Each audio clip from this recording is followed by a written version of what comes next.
todos los fundamentos de lo que es la capa física, la capa de enlace, por ejemplo los protocolos que son importantes para la comunicación de las redes y el direccionamiento IP, ¿no? Han hecho su neteo de condicionamiento IP versión 4, IP versión 6, entonces todo eso de ahí lo vamos a utilizar en este curso, ¿no?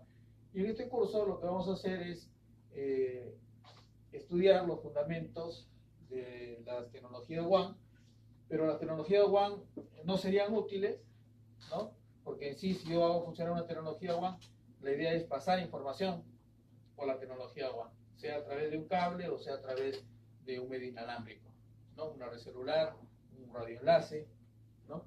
Entonces, la idea es habilitar una tecnología WAN y pasar sobre la tecnología WAN información. Entonces, ¿quién permite que se pase información a través de la tecnología WAN? Los ruteadores. O sea, cuando hablamos de tecnología WAN, hablamos de una red de ruteadores. Entonces, en esa red de ruteadores, ¿qué tienen que funcionar? Los protocolos de ruteamiento. ¿De acuerdo? Entonces, fundamentalmente en este curso vamos a estudiar, si bien es cierto, vamos a empezar con red WAN, casi el 50% se va a tratar de protocolos de enrutamiento. Vamos a estudiar protocolos básicos como RIP, IGRP y avanzados como OCP y BGP. ¿De acuerdo? Pero como toda red, como ustedes saben, es una red pública, que puede ser privada o puede ser pública. La red WAN puede ser privada o pública. Entonces las redes públicas están expuestas pues, a la inseguridad, ¿no? Entonces también hay que de alguna manera habilitar la seguridad de las redes. Entonces de eso se trata del curso. ¿Estamos? Por tanto, lo que ustedes tienen que lograr es reconocer, seleccionar pues una tecnología de interconexión de red adecuada, de acuerdo pues a las necesidades que se requieran, aplicar los criterios de seguridad de información para proteger pues esta información o datos. Bueno, las unidades de aprendizaje se han dividido en 5 unidades, son 16 semanas de estudio, las cuales 3 son para evaluación. La semana 5, 10 y 15 son las prácticas 1, 2 y 3. La semana 17 es una semana de repaso y la 18 es el examen final. ¿De acuerdo? Esa es la idea. En la primera unidad vamos a ver protocolo y tecnología WAN. Ya veremos qué tipo, haciendo un repaso rápido del sílabus. Luego veremos redes inalámbricas y móviles, protocolo de enrutamiento, protocolo de enrutamiento avanzado y finalmente lo que es seguridad y VPN. Como pueden ver, si ustedes revisan el sílabus anterior de este mismo curso, ha variado acá, por ejemplo, una vida de protocolo de enrutamiento avanzado. ¿De acuerdo? Y lo que es tecnología WAN, hemos tratado de actualizar, y aquellas tecnologías que ya están desfasadas, ya pues ya no se van a necesitar, ¿no? ATM, por ejemplo, es una tecnología que empezó como una red LAN, la tecnología ATM, ¿no? Porque era una tecnología de velocidad adecuada, 155 megabits, y hacía calidad de servicio. Lo que una red que en ese momento era 10 megabits, no era competencia respecto a la calidad de servicio. Pero cuando ya apareció gigabit, que es 10 veces pues 100 megabits, entonces ya ATM dejó de ser competencia y fue desplazada hacia la red WAN. Y ADSL, por ejemplo, utiliza ATM para filtrar los parámetros de tráfico, ¿no? ¿De acuerdo? Sin embargo, ahora la idea, ¿qué cosa es? Tener una red WAN. Antes la red WAN era un cuello de botella. Si las redes eran Ethernet, fase Ethernet, la red WAN se movía en kilobits por segundo. Y la red LAN era de 10, de 100 megabits por segundo. Y luego apareció pues un gigabit, 10 gigabit, ahora ya está 100 gigabit, 400 gigabit, también como redes locales, ¿no? Y tal es así que ahora una red WAN, la red OSAR que recién se ha implementado, es de 100 gigabit. La red OSAR que se ha implementado en nuestro medio es de 100 gigabit. Es una red WAN de alta velocidad. ¿De acuerdo?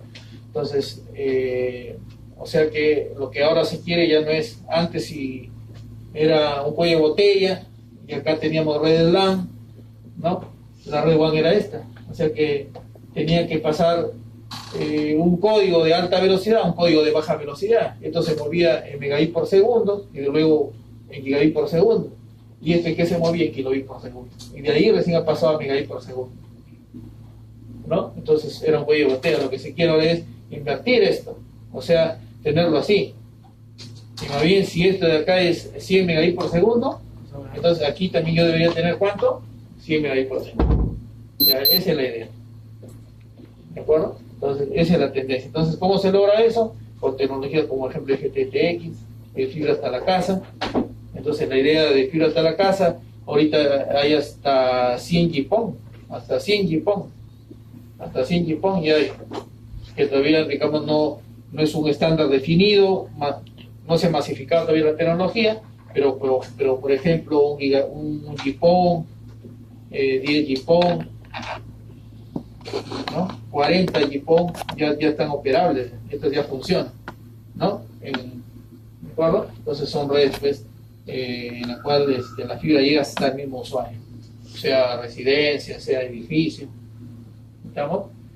Tiene sus limitaciones de distancia debido a que los componentes pasivos que se implementan tienen muchas pérdidas todavía, como los splitters, por ejemplo, pero implementan codificadores de alta velocidad. Entonces, esa es la idea.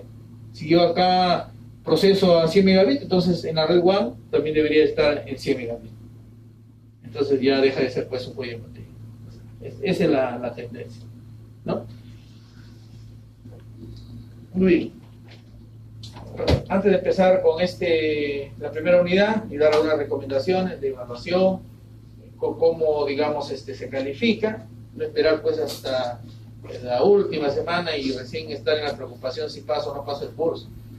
El alumno, desde que empieza su primera semana, va pasando a la segunda, él tiene que tener confianza de que el curso lo va a pasar. No llegar a la última semana y decir necesito un 18, 17, o sea, esa no es la idea. ¿De acuerdo? Hay que cambiar esa mentalidad como estudiante y tratar de venir a las clases. Todas las clases van a ser evaluadas. ¿De acuerdo? Cuando sean prácticas dirigidas de laboratorio, serán puntos a favor. El que no viene, los pierde. Y las semanas que tocan evaluaciones, que son las 5, 10 y 15, son evaluaciones calificadas. Los laboratorios dirigidos quiere decir que es con ayuda, ¿no? O sea, uno lo dirige, ¿no? Pero los laboratorios calificados, solamente usted. Esa es la idea, ¿no?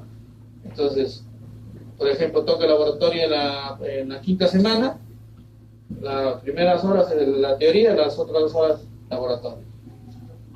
Se sacan ustedes 18, vamos a suponer, ¿no? Y tenían 2 puntos que han ido agregando en las laboratorios dirigidas, entonces se le agrega esos 2 puntos. Así es. ¿De acuerdo? O sea que la evaluación del laboratorio es de 0 a 20 y se agrega sobre eso. Y si sobra, lo dividimos entre 2 y le agregamos a la teoría. Siempre y cuando, pues, no sé cómo estarán, pues, en la parte práctica, ¿no? La parte práctica, siempre los laboratorios calificados, lo que se evalúa es el tiempo, o sea, en qué tiempo ustedes pueden resolver un problema. Esta es la idea, ¿no? Con respecto al sílabus, como puedo ver aquí, para un poco ver cómo se ha dosificado el sílabus, ¿de acuerdo? Por ejemplo, la primera unidad que vamos a tratar van a ser las 4 primeras semanas.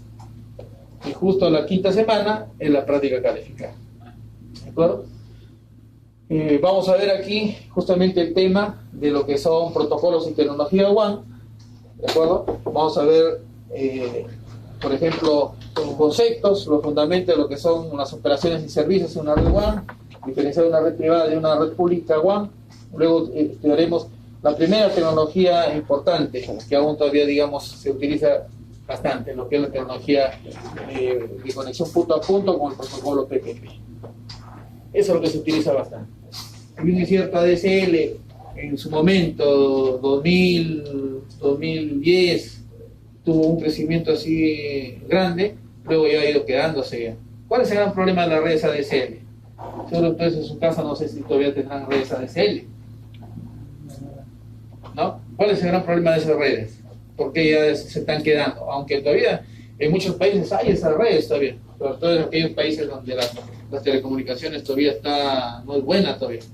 Perú es un país privilegiado, tiene siempre las últimas tecnologías, pero no tan potencializada. O sea, los operadores no saben aprovechar las tecnologías.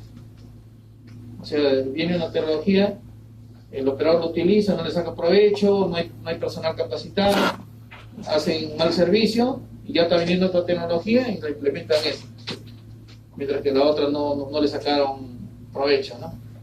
No es como Ecuador, por ejemplo, siendo un país más pequeño, ahí aprovechan mejor las tecnologías, por ejemplo, ¿no? En Venezuela mismo cuando estaba bien el país, ¿no?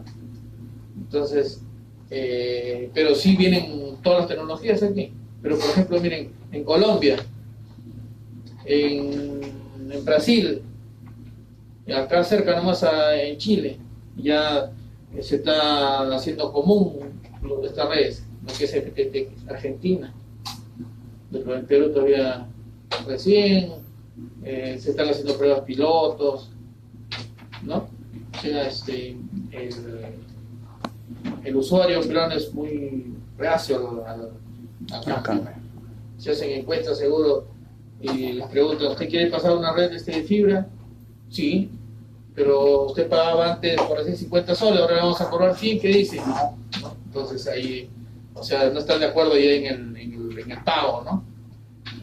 Mayoritariamente, entonces por eso no se implementan, porque imagínense que van a tener que hacer canalizaciones, o sea, porque la fibra va a llegar hasta el usuario, ¿no? O sea, va a llegar hasta la misma edificio, hasta la misma casa. Esa es la idea, ¿no? Si eso se hubiese previsto antes de que instalen toda la red de ductos, de desagües y todo eso, hubiese sido más fácil. Pero ahora ya no, pues es más complejo. Imagínense todo lo que van a encontrar abajo, ¿no? Entonces por eso toda esa infraestructura se encarece, ¿no? Entonces ahorita se están haciendo instalaciones, pero en ciertos lugares nada más que no. Por ejemplo en La Molina, en ciertos lugares, en Ayacucho, si hablamos de departamento, ¿no? Y así, en ciertos lugares, ¿no? Esa es la idea, ¿no? Bueno, vamos a estudiar también ahí cómo se implementa una tecnología justamente para tener esto bien, ¿no? Lo que es, si acá tenemos Ethernet, que sería por ejemplo 100 megabits por segundo, acá vamos a tener 10 megabits por segundo. Pero acá necesito un protocolo WAN, PPP, ¿de acuerdo? Porque esta es una tecnología WAN.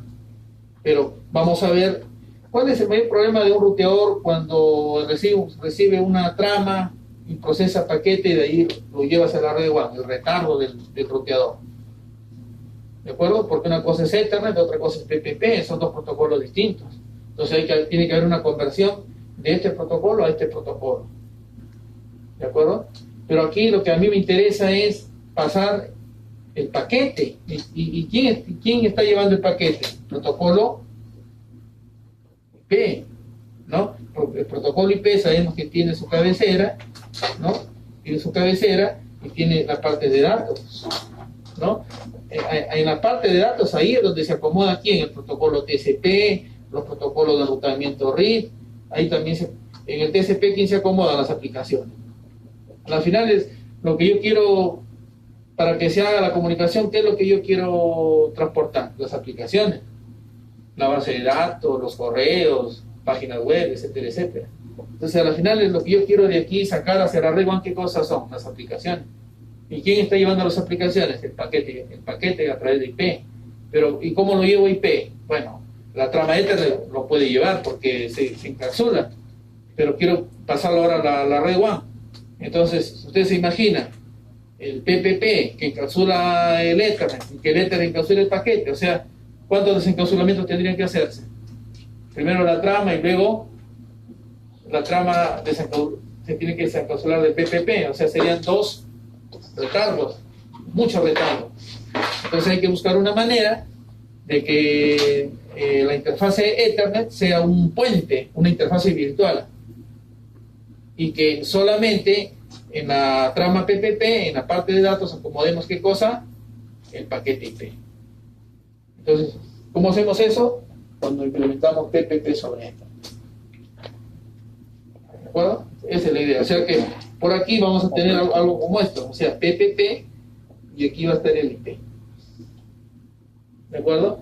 Pero necesitamos un puente entre el Ethernet y la red WAN, porque esta es una red WAN, ¿cierto? Entonces, ¿quién es ese puente? El Ethernet. Pero ¿y cómo lo implementa Ethernet? Con una interfase virtual que se llama DILR o Dialer. ¿De acuerdo? Así como existen túneles, dialers, o sea, son interfaces virtuales que me permiten, digamos, pasar la información. ¿Estamos?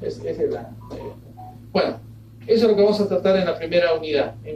Haremos ahí laboratorios con Packet Tracer, con el GNS3 y un laboratorio práctico con equipos reales también. ¿De acuerdo? Luego ya en la segunda unidad, que son redes inalámbricas y móviles, que son tres semanas. Acuérdense que la quinta semana es evaluativa nada más. Quiere decir que en realidad ahí tenemos 2 semanas solo de clase.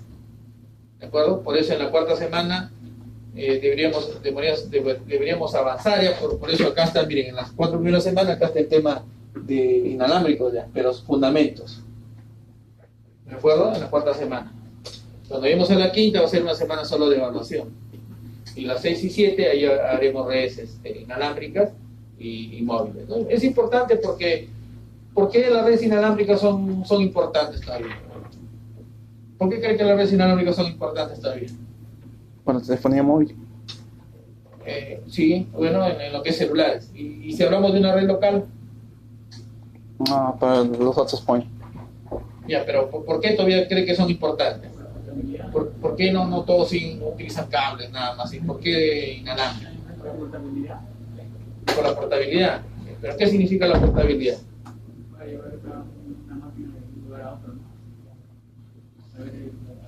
¿Y con qué finalidad? Por ejemplo, miren, todas estas computadoras no son inalámbricas, son cableadas. Y es un laboratorio. ¿No? O sea, si yo vengo y traigo computadoras inalámbricas, ahí van a estar. Ahora, claro, ustedes dirán que lo muevo de aquí para allá, pero no es de mucha importancia, ¿no? O sea, ¿dónde le encuentro sentido a una red inalámbrica? Una red celular sí, ¿no? Porque una red celular, ustedes se imaginan instalar un cable, o sea, en un monte, por ejemplo. Entonces, ahí sí la portabilidad, ¿no? Porque tengo mi celular y me desplazo, ¿no? Donde quiera, ¿no? Tengo cobertura y buena cobertura si se da buen servicio, ¿no? Pero las redes inalámbricas, que son locales, como digamos, y en una biblioteca, en un centro de conferencias, por ejemplo, todos los días hay conferencias. ¿Todos los días se dan conferencias? No, o sea, se programan las conferencias. Entonces ahí, ¿qué es mejor? ¿Tener una red cableada o inalámbrica? Por ejemplo, vienen los usuarios y de repente que dicta la conferencia, a ver, prendan su laptop, vamos a... ¿no?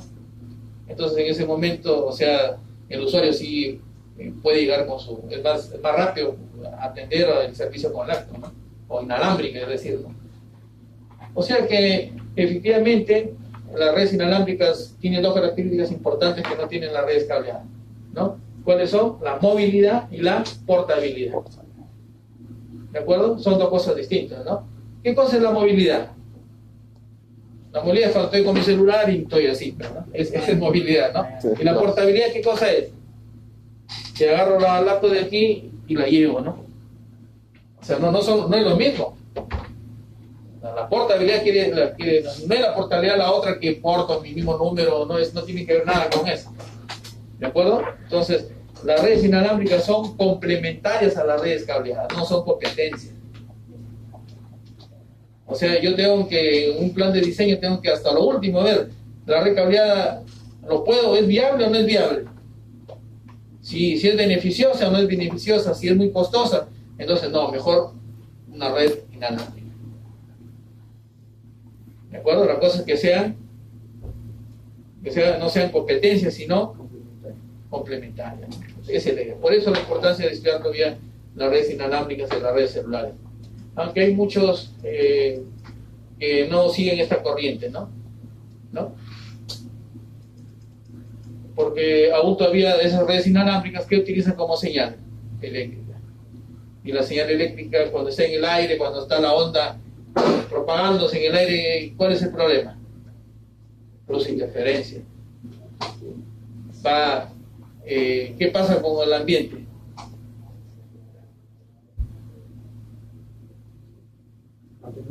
¿Ah?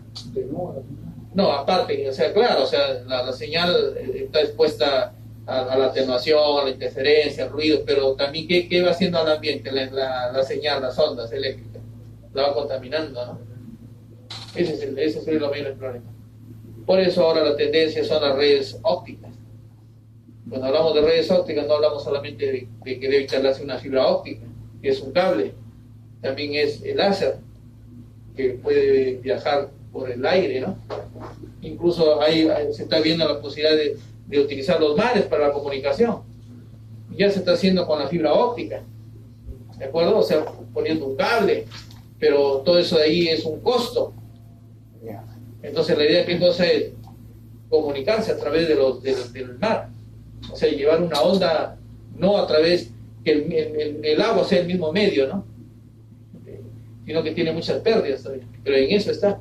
El día que ya lo hagan, entonces va a ser, pues, bueno, ¿no? Aún todavía hay muchas pérdidas, ¿no? Se ha logrado esa comunicación, pero a distancias muy cortas todavía nada más, ¿no? Por los submarinos, eso, ¿no? Pero los submarinos utilizan ondas eléctricas, ¿no? Y las ondas eléctricas son contaminantes, ¿no? Muchos países, por ejemplo, se están prohibiendo en las escuelas los access point, que contaminan.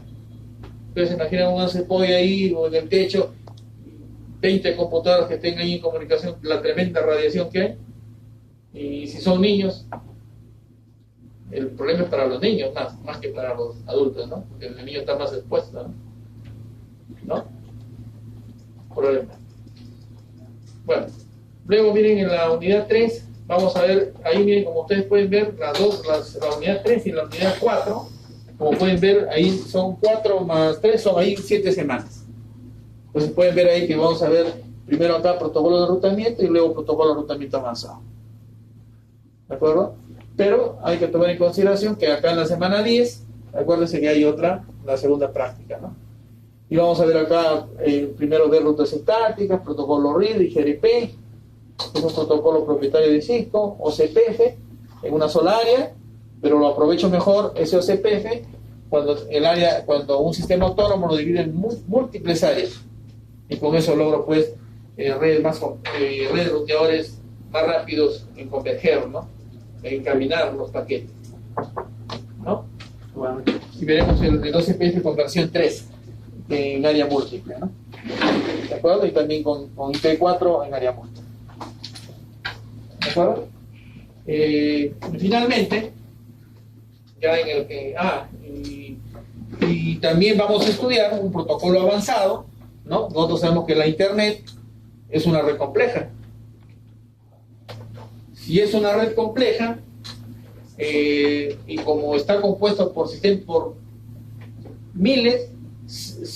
de miles de sistemas autónomos, desde el sistema autónomo 1 hasta el 65.500, o sea, son miles de sistemas autónomos, de los cuales del 1 al 64.000 aproximadamente son públicos, y del 64.535 hacia casi el último, 65.999, son privados. Entonces, los públicos son los que lo asigna la IAM, que es la institución que asigna los sistemas autónomos. Entonces, cada operador tiene un sistema autónomo. ¿Y por qué cada operador tiene que tener un sistema autónomo? Porque cada operador tiene la autonomía de utilizar sus propios protocolos, ¿no? Su propia infraestructura, sus propias aplicaciones, y que todo eso, si se produciesen errores en ese sistema autónomo, ese error no debería replicarse en el otro sistema autónomo. Entonces, ¿qué necesitamos en ese puente de comunicación entre los sistemas autónomos? Que ese puente de comunicación me garantice una buena comunicación, sin errores. ¿De acuerdo? Entonces, ¿qué protocolo lo puede dar? BGP. ¿Por qué? Porque BGP, cuando se implementa, automáticamente en él se encapsula un protocolo de transporte. O sea, se abre un puerto de la capa de transporte con el TCP para garantizar ¿qué cosa? El enrutamiento. O sea, el BGP debe garantizar el enrutamiento, lo que no sucedía con RID, IGRP y OCP. O sea, ¿cuál es el único protocolo que puede encaminar un paquete de un sistema autónomo a otro sistema autónomo con garantía de enrutamiento? BGP. Y es un estándar. ¿De acuerdo? Entonces es un protocolo avanzado, ya no utiliza métrica. El RID utiliza una métrica que se llama saltos. El OCPF utiliza la división del ancho de banda entre una velocidad de transmisión, o sea, un costo. O sea que la métrica es un solo valor adimensional, porque es un número, pero no tiene unidades, pero es un solo valor. En cambio, el BGP utiliza atributos. Por ejemplo, ¿cuánto número de sistemas autónomos ha pasado? Por ejemplo, ¿no? Discrimina, por ejemplo, si hay dos rutas, ¿qué ruta es preferente? Por ejemplo, ¿no? Y así, o sea que cuando configuramos a un router BGP, habilito más parámetros y por lo tanto, pues, tiene más criterios para hacer un buen enrutamiento. Eso lo hace, digamos, tedioso para que funcione el protocolo, por la cantidad de parámetros que se pueden habilitar o configurar. Bueno, y como les había dicho, finalmente necesitamos pues a la red a implementar, hacer segura la red, ¿no? Por ejemplo, ¿qué suelen hacer los usuarios cuando, por ejemplo, no tienen acceso a internet desde su computadora? Bueno, primero revisan si su cable está conectado o no está conectado, ¿no? Lo más fácil, ¿no? Pero nuevamente, ¿qué es lo que hacen? ¿Qué hacen